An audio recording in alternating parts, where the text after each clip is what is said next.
Rama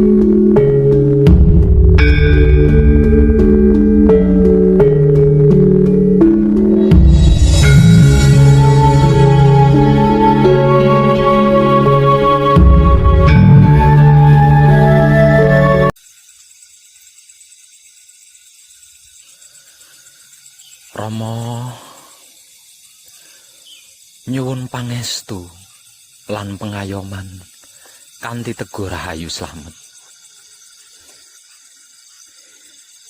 Dia dan engkau bukanlah aku, namun engkau dan dia sama bagiku, sama-sama hidup beserta aku. Satu di kiri, satu di kanan, masing-masing melakukan tugas dan kewajiban selagi hayat masih dikandung badan. Engkau yang selalu kekurangan berdampingan dengan dia yang berlebihan, dengan aku sebagai perantara untuk cukup dan mencukupi. Engkau adalah tangan kiriku dan dia adalah tangan kananku.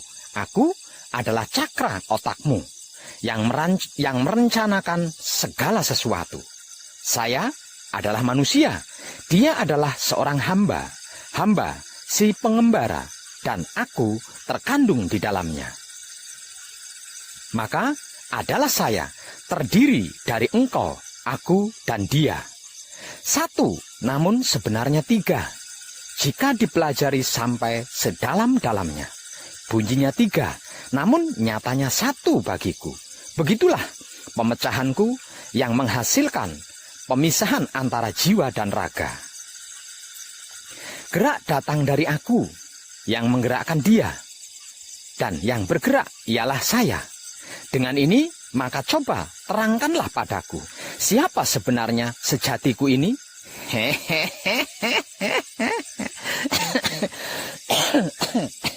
Edan tenan.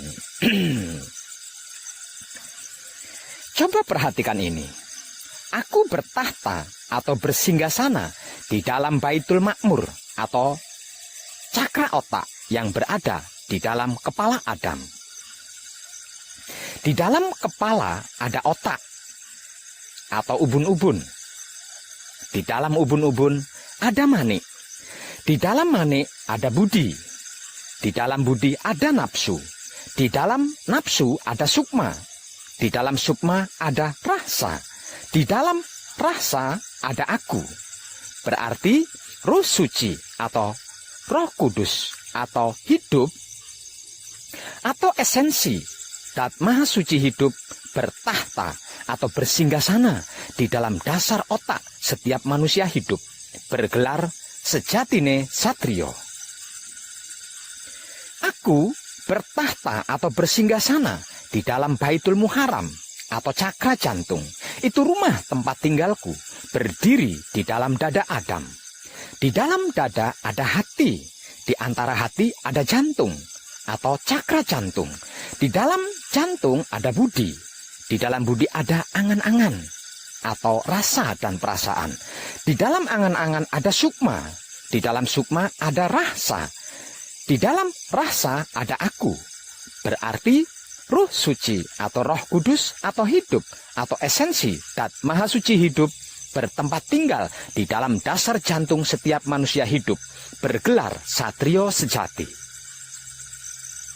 Aku bertahta atau bersinggasana di dalam Baitul Muqaddas atau Baitul Maqdis atau cakra kelamin yang merupakan tempat suciku yang berada di dalam kelamin Adam. Di antara kelamin atau penis atau kontol ada pelir atau peler atau cakra kelamin. Di dalam pelir atau peler ada nutfah atau mani. Di dalam mani ada madi. Di dalam madi ada wadi.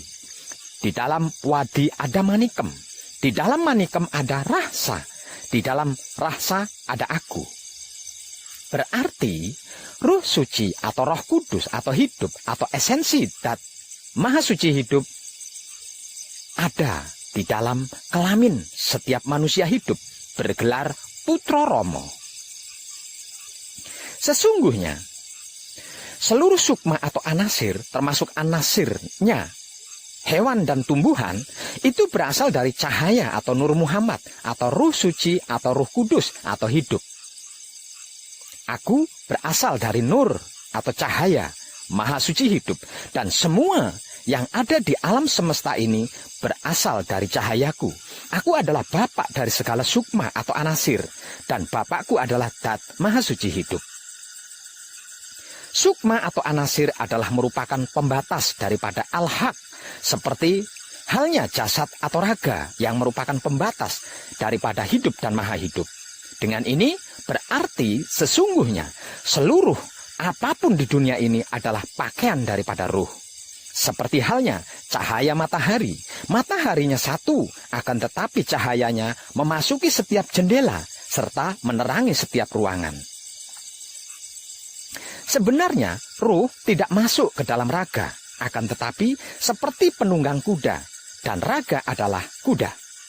Gerakan ruh dan raga adalah seperti gerakan dari tangan dan anak kunci, terjadi serempak, seperti gerakan kereta kencana yang ditarik 4 ekor kuda dengan 1 kusir, juga terjadi serempak. Di dalam rasa ada aku, berarti aku adalah Ruh Suci atau Ruh Kudus atau hidup atau esensi Dat Maha Suci hidup yang menciptakan sir di dalam otak. Kemudian sir menggerakkan jantung, jantung menggerakkan hati, hati menggerakkan kelamin, kelamin menggerakkan tubuh atau jasad.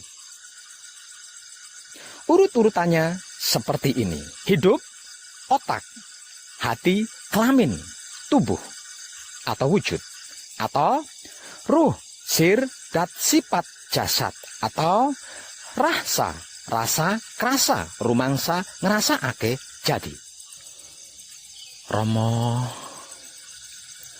ketika tangan melempar sesuatu, bukan tangan yang melempar sesuatu itu, melainkan aku, ya Ruh Suci atau Ruh Kudus atau hidup atau esensi Dat Maha Suci hidup.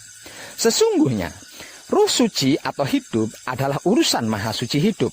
Arti maksudnya Ruh Suci atau hidup manusia serta segala macam ruh atau hidup lainnya adalah merupakan rahasia Dat Maha Suci hidup. Ketika di alam arwah atau alam sukma, ruh manusia bersama para ruh lainnya, termasuk ruh para malaikat atau para dewa-dewi, bisa berkomunikasi langsung dengan Dat Maha Suci hidup setiap saatnya. Sebagaimana pada awalnya kejadian ruh yang berikrar kepada Maha Suci hidup, tak kala Maha Suci hidup bertanya kepada para ruh tersebut, "Bukankah aku adalah Tuhanmu?" Kemudian para ruh menjawab, "Benar, kami bersaksi ya Tuhanku." Hal ini membuktikan bahwa seluruh ruh bisa berkomunikasi dengan Dat Maha Suci hidup. Kutiupkan ruhku kepada jasad.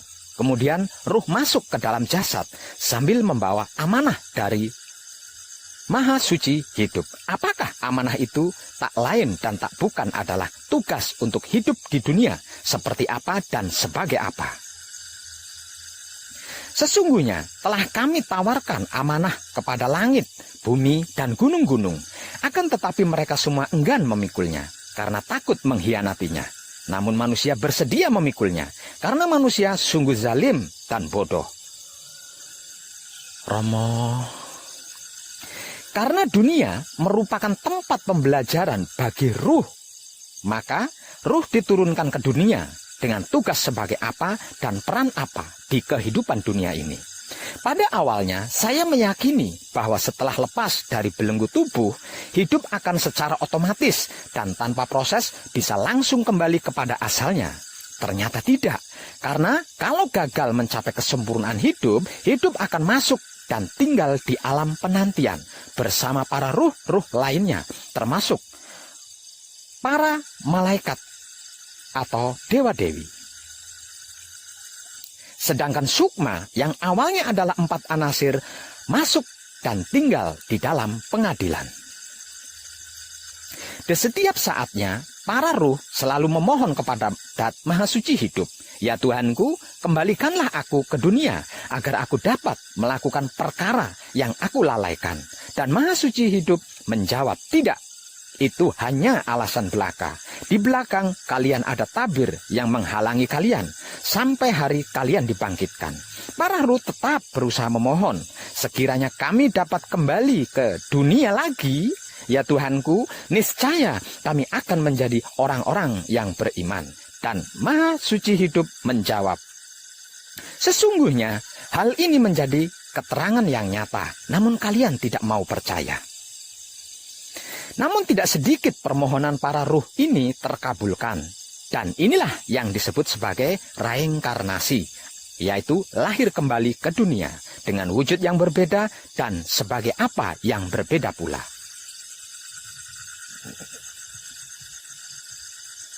Akan tetapi, tidak sedikit pula para ruh yang bereinkarnasi ini masih melakukan pengingkaran dan tetap mengulang pengkhianatannya kepada Dat Maha Suci Hidup.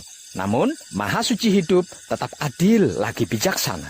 Artinya, jika layak untuk direinkarnasikan, ada saja yang diberi kesempatan untuk lahir kembali ke dunia ini.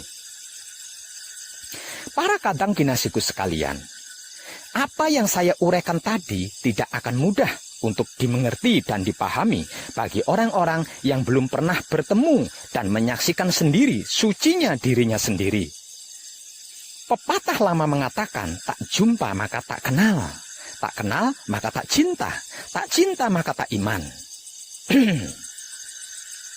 Berikut ini adalah titik terkecil tentang alam semesta seisinya, atau Kanjeng Rama Sejati Gusti Prabu Heru Cokrosemono, yang selama proses perjalanan sejarah dunia belum ada yang mengungkapnya secara umum, terbuka, dan universal. Entah karena takut atau karena ada intrik di dalamnya, atau Romo, cinta kepada Dat Maha Suci Hidup semata, dan cinta kasih sayang yang sesungguhnya adalah rahasia Dat Maha Suci Hidup itu sendiri.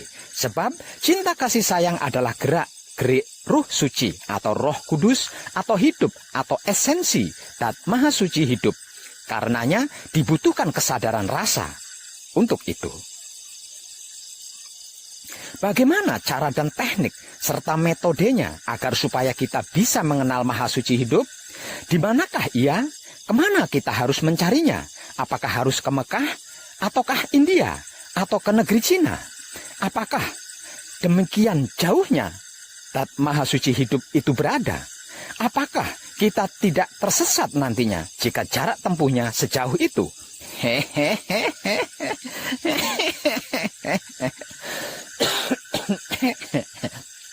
Edan tenan bro.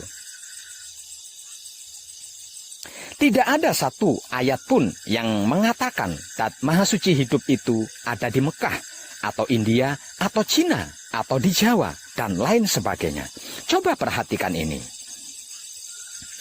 Aku dekat, lebih dekat aku daripada urat leher. Dat Maha Suci Hidup meliputi segala sesuatu. Dia bersamamu dimanapun kamu berada. Dia telah mengutus seorang utusan di dalam dirimu. Di dalam dirimu, apakah engkau tidak memperhatikan Dat Maha Suci Hidup menempatkan diri antara manusia dengan datnya? Di dalam diri manusia ada cahaya yang maha melihat. Maha Suci akan membimbing dengan cahayanya. Dengan cahayanya bagi siapa yang dia kehendaki, yaitu ruhnya sendiri, yang tak lain dan tak bukan adalah hidup. Hidup yang memberi kehidupan kepada kita dari awal hingga sekarang ini. Di dalam setiap rongga anak Adam, aku ciptakan suatu mahlige yang disebut dada. Dalam dada ada kolbu. Di dalam kolbu ada fuad. Dalam fuad ada sagofa. Di dalam sagofa ada sir. Di dalam sir ada aku. Tidakkah kau perhatikan itu? Aku tidak berada di bumi. Aku tidak berada di langit. Aku berada di dalam hati orang-orang yang beriman. Apa dan bagaimana itu iman? pasrah hanya kepadanya, menerima keputusannya, mempersilahkan kuasanya, merasakan kenyataannya, menebar cinta kasih sayangnya, bukan yakin atau percaya. Untuk apa kita yakin dan percaya kalau tidak pernah pasrah kepadanya, menerima keputusannya, mempersilahkan kuasanya, merasakan kenyataannya, dan menebar rasa cinta kasih sayangnya. Oleh karena itu, wajar dan masuk akal kan? Bila ahli laku dan para sufi mengatakan bahwa kolbu mukmin baitullah. Itulah baitullah yang sejati, tidak dibuat dari batu atau bata, atau semen dan tanah, melainkan buatan Zat Maha Suci hidup itu sendiri, yang harus kita bersihkan, dan kita jaga kebersihannya, agar supaya tidak dijadikan tempat sampah dan sarang syaiton-syaiton dan iblis. Bila baitullah dibuat dari batu dan bata atau semen atau tanah, lalu maha sucinya seperti apa? Seperti artis atau selebritis, berdasi, bergincau begitu? Barang siapa mengenal dirinya, maka dia mengenal Tuhannya. Barang siapa mengenal Tuhannya, maka dia merasa dirinya bodoh. Barang siapa mencari Tuhan keluar dari dirinya sendiri, maka dia akan tersesat semakin jauh. Sungguh, 45 tahun aku berkelana, mengelilingi jagat raya, mencari Tuhan ke berbagai belahan penjuru dunia hingga payah dan berputus asa. Akhirnya saya menjumpai di dalam rumahku sendiri. Rumah yang mana? Aku menatap pikiranku sendiri. Kulihat kotoran ada di sana. Lalu aku bersihkan kotoran itu dan di sana kulihat dia. Aku menatap hatiku sendiri. Kulihat kemelekatan ada di sana. Lalu aku lepaskan kemelekatan itu dan di sana kulihat dia lagi. Aku menatap kelaminku sendiri. Kulihat kotoran ada di sana. Lalu aku bersihkan kotoran itu dan di sana kulihat dia. Dia tidak berada di tempat lain selain 3 tempat tersebut, yaitu Baitul Ma'mur alias otak atau pikiran, Baitul Muharram alias hati atau batin, Baitul Muqaddas alias kelamin atau syahwat. Apakah kurang jelas atau tidak jelas? Tidak ada cara dan teknik serta metode lain selain membersihkan lalu menjaga kebersihan pikiran, batin, dan syahwat. Tidak ada jalan lain selain jujur. Selain jalur pikiran yang bersih, batin yang bersih, dan syahwat yang bersih. Percayalah, segala sesuatu itu ada pembersihnya. Pembersih diri adalah wahyu pancagaib yang diibadahkan menggunakan sifat dan sikapnya wahyu pancagaib itu sendiri, yaitu wahyu pancalaku atau iman.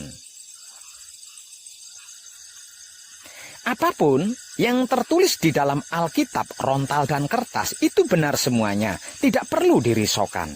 Namun dalam kenyataannya mencari dan untuk mengenal Zat Maha Suci hidup bukan perjalanan ke Mekah, ke India, ke Cina, dan lain-lain sebagainya. Mencari Zat Maha Suci hidup agar supaya bisa mengenalnya adalah perjalanan melalui penelusuran tanda-tandanya untuk menuju kepadanya, mulai dari alam lahiriah hingga ke alam batinnya, yaitu laku murni menuju suci, yang kemudian laku suci menuju abadi, atau Isra Mi'raj.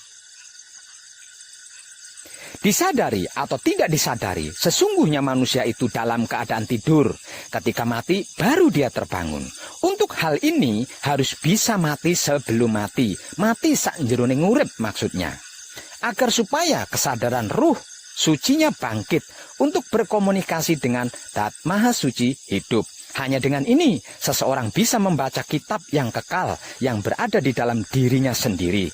Dan hanya dengan manekung, hal ini bisa dilakukan. Namun sayang, tinggal beberapa saat lagi manekung akan usai. Sebetulnya, semua jiwa atau sukma atau 4 anasir sudah diasmo sejak awal, atau dibaptis, atau dibaiat ketika bersaksi atau bersahadat, dan suci adanya. Karena dia adalah esensi ilmu Zat Maha Suci hidup. Setelah aku sempurnakan kejadiannya, lalu aku tiupkan ruhku ke dalamnya.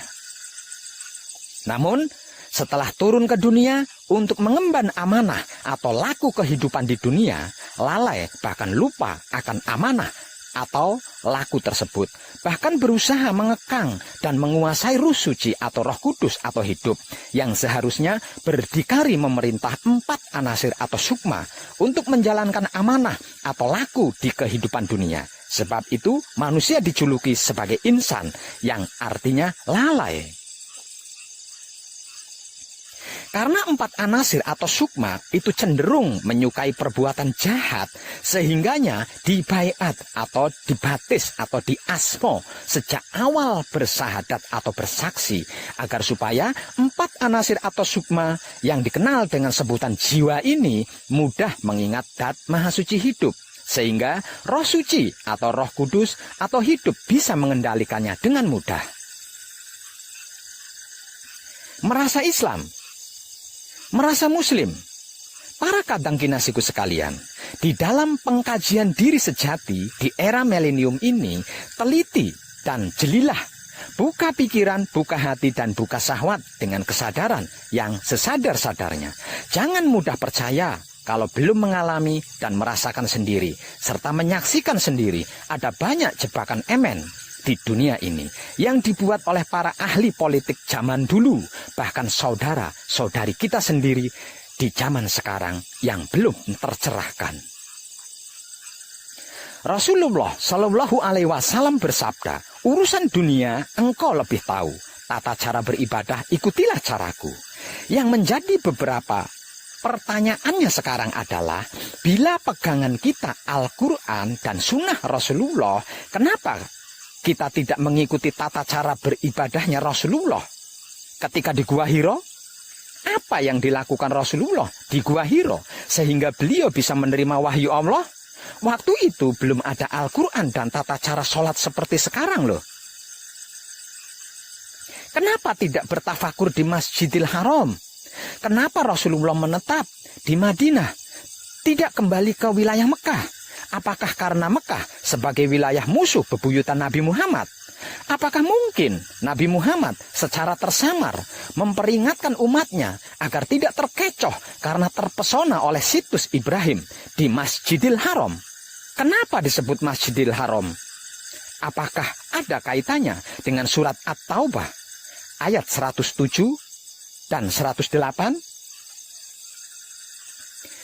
Dan ada yang mendirikan masjid untuk menimbulkan bencana, untuk kekafiran dan untuk memecah belah di antara orang-orang yang beriman, serta untuk menunggu kedatangan orang-orang yang telah memerangi Allah dan Rasul-Nya sejak dahulu. Mereka dengan pasti bersumpah, kami hanya menghendaki kebaikan, dan Allah menjadi saksi bahwa mereka itu pendusta. Surat At-Taubah ayat 107. Jangan engkau melaksanakan sholat dalam masjid itu selama-lamanya. Sesungguhnya masjid yang didirikan atas dasar takwa sejak hari pertama adalah lebih pantas engkau melaksanakan sholat di dalamnya. Di dalamnya ada orang-orang yang ingin membersihkan diri. Allah menyukai orang-orang yang bersih.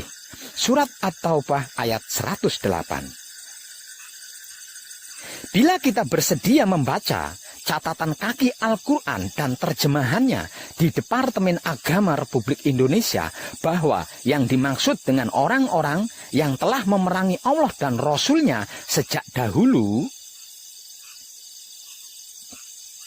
yang dimaksud dalam surat At-Taubah ayat 107 adalah seorang pendeta Nasrani yang bernama Abu Amir, yang ketika itu sedang membawa tentara Romawi dari Syria. Orang Arab jahiliyah menunggu mereka di masjid yang mereka dirikan. Namun ternyata Abu Amir mati di Syria. Dia tidak jadi datang sehingga tidak jadi perang. Sedangkan di dalam surat At-Taubah dikatakan telah memerangi Allah dan Rasul-Nya seperti telah terjadi perang. Surat At-Taubah adalah satu-satunya surat di dalam Al-Quran yang tidak diawali basmalah atau bismillah. Surat At-Taubah menceritakan kemusyrikan dan kemunafikan orang-orang Arab jahiliyah, bukan mengisahkan perang dengan kaum Nasrani. Para pendeta Nasrani di Madinah sudah beriman kepada Allah, dan mengakui kerasulan Muhammad Sallallahu Alaihi Wasallam. Di kota Madinah pada zaman itu, golongan Yahudi, Nasrani, dan golongan Islam hidup berdampingan.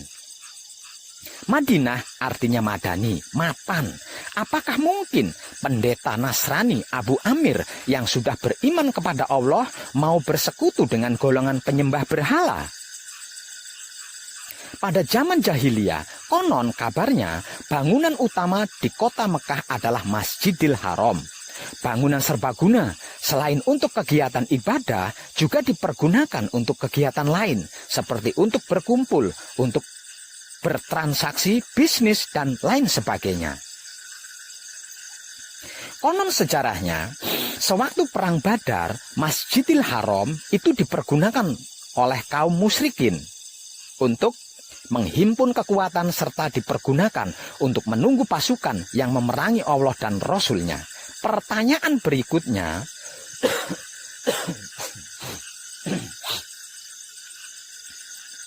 benarkah Allah melarang sholat di Masjidil Haram?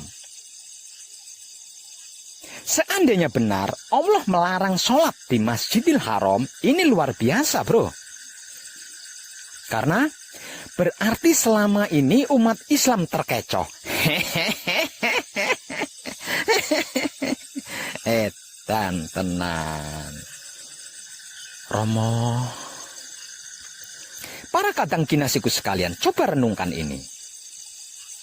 Seandainya saya sebagai ustadz atau kiai, seandainya saya sebagai guru atau seorang pembimbing, lalu saya mengajarkan hal yang salah, kemudian digugu, atau dipercaya, diyakini, atau ditaati, dan ditiru, maka kesalahan itu akan terus berlanjut dari generasi pertama ke generasi berikutnya. Lalu pertanyaannya, bagaimana dengan dosanya saya? Katakanlah, bagaimana pendapatmu jika itu datang dari sisi Allah, kemudian kamu mengingkarinya? Siapakah yang lebih sesat daripada orang yang selalu berada dalam penyimpangan yang jauh? Maka siapakah yang lebih jahat dari orang-orang yang mendustakan ayat-ayat Allah dan berpaling daripadanya? Akan kami beri ganjaran pada mereka yang berpaling dari ayat-ayat kami dengan seburuk-buruknya siksaan. Begitulah Allah berfirman di dalam Al-Quran. Ngeri banget ya. Seandainya benar Allah melarang sholat di Masjidil Haram, jangan-jangan Allah akan membuktikan kebenaran Al-Quran melalui azab yang pedih, musibah, wabah, pertumpahan darah, dan bencana alam. Dan sepertinya ini sudah terjadi. Rasulullah Shallallahu Alaihi Wasallam bersabda, tuntutlah ilmu sampai ke negeri Cina. Pertanyaannya, kenapa dan mengapa Rasulullah menganjurkan belajar ke negeri Cina, tidak menganjurkan belajar ke Mekah? Ada pelajaran apa di Cina? Apakah Cina lebih banyak ilmunya? Tenan. Timur dan Barat adalah milik Allah. Kemanapun kau menghadap, di sanalah wajah Allah. Begitulah surat Al-Baqarah ayat 115 di dalam Al-Quran menjelaskan.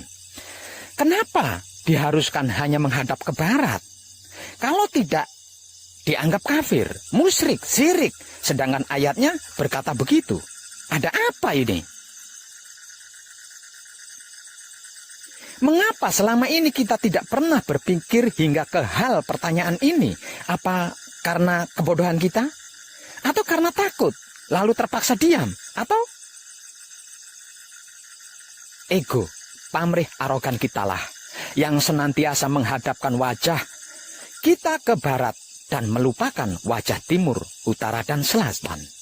Sehingganya pikiran, hati, dan syahwat kita buta, tidak pernah melihat cahaya yang terbit dari timur. Ataukah mungkin karena Rasulullah sangat arif ya, sehingga bisa memprediksi bahwa sepeninggalan beliau akan muncul kembali kemusyrikan-kemusyrikan di Mekah yang kemudian meluas hingga ke Jawa Dwipa.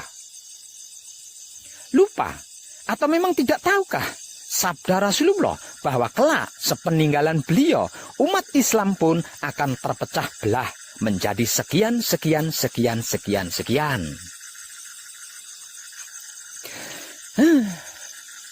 Ternyata benar kan? Setelah beliau dan para sahabatnya wafat, muncul ilmu fikih, ilmu usuluddin, ilmu kalam.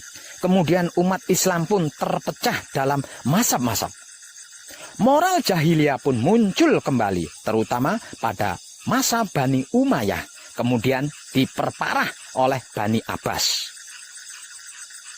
Masjidil Haram pun dijadikan komoditas bisnis sumber devisa, bahkan dipolitisir. Sehingga ibadah haji di situs Ibrahim seolah-olah hukumnya menjadi wajib sebagai rukun Islam. Apakah kita umat Ibrahim ataukah umat Muhammad? Wong edan bagu dikatain sesat. Itu tuh. Awas, hati-hati, jangan sampai tersesat.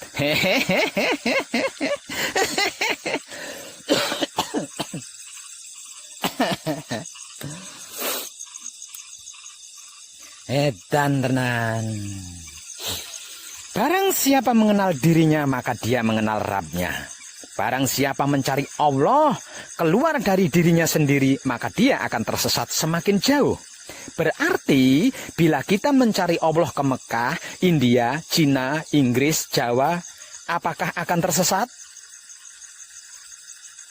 Adakah ayat-ayat Al-Quran dan kitab-kitab yang lain yang menyatakan Tuhan ada di Mekah, India, Cina, Inggris, Jawa, dan lain-lain? Sucikanlah rumahku, janganlah kamu mempersekutukan aku dengan apapun. Sucikanlah rumahku, rumahku yang dimaksud tidak dikatakan di Mekah, India, Cina, Inggris, Jawa, dan lain-lain sebagainya. Yang pasti, kita tidak boleh mempersekutukannya dengan apapun. Dan yang jelas, aku bertahta di dalam Baitul Ma'mur yang berada di dalam kepala Adam. Aku bertahta di dalam Baitul Muharram. Itu rumah tempatku berdiri di dalam dada Adam. Aku bertahta di dalam Baitul Muqaddas atau Maqdis yang merupakan tempat suciku yang berada di dalam kelamin Adam. Apakah ini kurang jelas atau tidak jelas? Bila Baitullah atau rumah Tuhan dibuat dari batu atau bata atau beton atau semen atau tanah, lalu Allahnya seperti apa? Lagi pula, apakah ini tidak mempersekutukan Allah? Apakah ini tidak musyrik? Allah menciptakan jin dan manusia agar beribadah hanya kepadanya. Dan khusus untuk yang disebut manusia, aku ciptakan manusia dengan cara yang sempurna. Karena penciptaannya sempurna, berarti bahan dasarnya juga pasti sempurna kan? Yaitu Dat yang maha sempurna. Setelah aku sempurnakan kejadiannya, aku tiupkan ruhku ke dalamnya. Berarti Dat Allah bersemayam di dalam setiap ciptaannya, terutama di dalam diri manusia. Baik mata belo maupun mata sipit, hidung mancung maupun pesek, kulit hitam, putih, coklat maupun kuning atau abu-abu sekalipun. Tidakkah terpikirkan hal ini oleh kita selama ini? Katanya kita cerdas. Kalau dibilang dungu, goblok, bodoh, tidak mau, marah. Maunya dikatain super cerdas. Kecerdasan pikiran kita tidak sampai di kebagian ini. Lalu apa gunanya? Apa manfaatnya? Para kadang kinasiku sekalian, Dat Allah bisa berada di dalam semua makhluk ciptaannya. Misalnya di dalam bunga yang berwarna-warni, sehingga tampak indah. Dat ilahiyah menjadi tersembunyi di dalam semua makhluk ciptaannya, seperti halnya biji gandum. Setelah menjadi roti, biji gandumnya tidak tampak lagi, namun dat gandumnya tetap ada tersembunyi di dalam roti. Iya apa iya, hayo? Di sisi lain, Dat Allah meliputi segala sesuatu. Berarti alam semesta termasuk planet bumi kita ini, tempat kita berada ini, ada di dalam jubah Allah. Kita semua tenggelam atau bakok dalam Tuhan. Bila jubah Allah itu bulat seperti bola, maka kita semuanya seperti berada di dalam bola. Yang kemanapun kita menghadap, baik ke kiri, ke kanan, ke atas maupun ke bawah, di sanalah wajah Allah. Dia ada di mana-mana, namun dalam keesaannya, dia tidak kemana-mana. Percayalah. Di dalam setiap rongga dada anak Adam, aku ciptakan suatu mahlike yang disebut dada. Dalam dada ada kolbu, dalam kolbu ada fuad, dalam fuad ada sagofa, dalam sagofa ada sir, di dalam sir ada aku, tempat aku menyimpan rahasia. Aku tidak ada di bumi, aku tidak ada di langit, tapi aku berada di dalam kolbu mukmin yang benar. Iqra kitab bako, kafa binapsika al-yauma alaika hasbi. Bacalah kitab yang kekal, saudara-saudariku, yang senantiasa dimuliakan Allah. Bacalah kitab yang kekal yang berada di dalam diri kalian sendiri, agar terbuka seluruh hisab. Allahu batinul insan, al-insanu dohirullah. Allah itu batinnya manusia. Manusia adalah wujud realitasnya Allah. Al-insanu siri wa ana siruhu. Rahasia kalian adalah rahasiaku.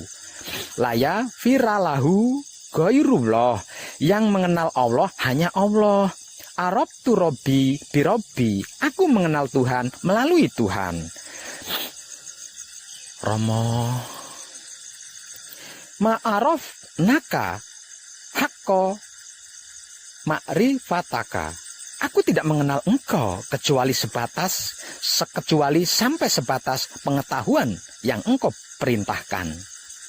Man arofa nafsahu fakot arofa robbahu. Barang siapa mengenal dirinya, maka dia mengenal Tuhannya.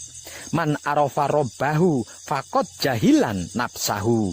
Barang siapa mengenal Tuhannya, maka dia merasa dirinya bodoh. Man tolabal maolana bigoiri nafsi fakot dolalan baida. Barang siapa mencari Tuhan keluar dari dirinya, maka dia akan tersesat semakin jauh. Kenapa? Kenapa dan mengapa kita tidak mau peduli akan ayat-ayat tersebut? Kenapa? Kenapa dan mengapa? Pak Web, benarkah yang Pak Web informasikan bahwa kita bisa bertatap muka secara langsung dengan Allah dan manunggal abadi secara sempurna dengannya? Kalau kurang yakin dengan informasi dari saya Web, mari kita lihat surat Al-Baqarah ayat 1 yang berbunyi Alif Lam Mim. Mengapa?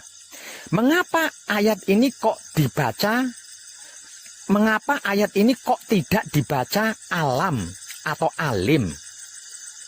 Kenapa harus dipisah sehingga berbunyi alif lam mim? Percayalah, hanya Allah yang mengetahui arti maksudnya. Yang mengetahui Allah hanya Allah. Huruf alif adalah milik Allah, jadi hanya Allah yang tahu. Huruf lam adalah milik Rasul atau utusan, yaitu ruh Allah, yang tak lain dan tak bukan adalah hidup. Maka untuk bisa mengetahui arti maksudnya lam, kita harus mengenal hidup dulu. Dan huruf mim adalah milik Muhammad sebagai insan manusia maksudnya. Antara alif dan mim ada lam. Antara Allah dan manusia ada apa? Ayo. Romo, ada sir kadangku. Ada kesadaran rasa cinta kasih sayang maksudnya. Dan kesadaran rasa cinta kasih sayang itu adalah gerak-geriknya hidup. Hidup itu ruh atau datnya Allah yang diutus tinggal di dalam setiap kedirian makhluk. Sir dalam hal ini berperan sebagai utusan, sebagai pembawa berita, sebagai naluri, sebagai insting atau generator, dan bisa juga sebagai mikroprosesor, penerima dan pengelola data. Setelah sir ada dat, ada ruh Tuhan atau hidup. Setelah dat ada sifat. Arti maksudnya, Tidak ada satu makhluk pun yang dapat bercakap-cakap dengan Allah kecuali dengan Rasul atau utusannya, yaitu ruhnya sendiri yang tak lain dan tak bukan adalah hidup yang seumur hidup menggerak dan menggerikkan kita. Sungguh, aku tidak mengenal doa seorang hamba jika tidak melalui Rasulku. Petunjuk Allah itu melalui sir dan sifat, arti maksudnya melalui kesadaran rasa cinta kasih sayang. Sir, arti maksudnya adalah kesadaran. Dat, arti maksudnya adalah rasa. Sifat, arti maksudnya adalah cinta kasih sayang. Jadi, sir dan sifat itu adalah kesadaran rasa cinta kasih sayang. Kesadaran rasa cinta kasih sayang inilah gerak-gerik hidup yang menggerakkan tubuh dan menggerikkan pikiran hati syahwat kita selama hidup ini.